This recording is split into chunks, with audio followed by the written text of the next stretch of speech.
È piuttosto una presentazione a due oggi che un'intervenzione a pro, perché penso che già da essere un'intervenzione a pro. Possiamo va qua o no? Una presentazione a due oggi. Bon, credo che sì, anche così tutto è stato detto in damuzione, una giumica. Una giuvato galle di amuzione non ta riforma di UHD, una giù spiegato nulla perché ne avevamo parlato abbastanza.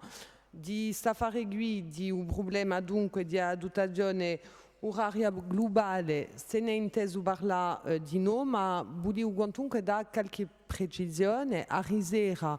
Dirà appena più presto, quando non era mica storia qui, diciamo a diaboltadi, diciamo in bigu qui, con parecchi colleghi, c'era Pedro, c'era Veronica, c'era Josefa, c'era Saverio, c'era il presidente dell'assemblea e il suo direttore di scagno.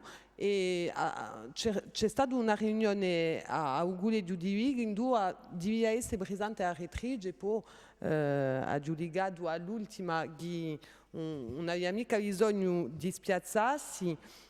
Speriamo che alla prossima riunione, perché di sicuro l'avete capito, l'avete letta poi stamani in due giornali, nulla una sbucato di questa riunione e per questo dunque che Kuana presentiamo quantunque questa mozione oggi.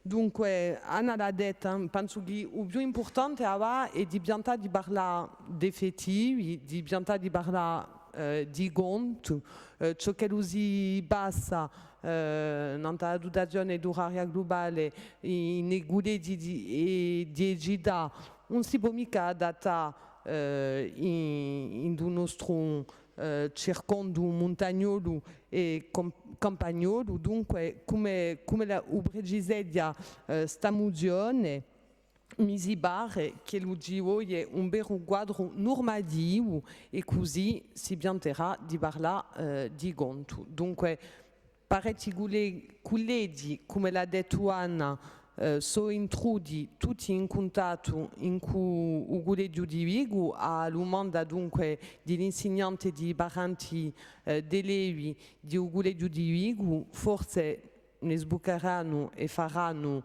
un collettivo e noi qui che a Zano Adia i sosteneremo e l'accompagneremo in tutte le domande. A ringraziarvi.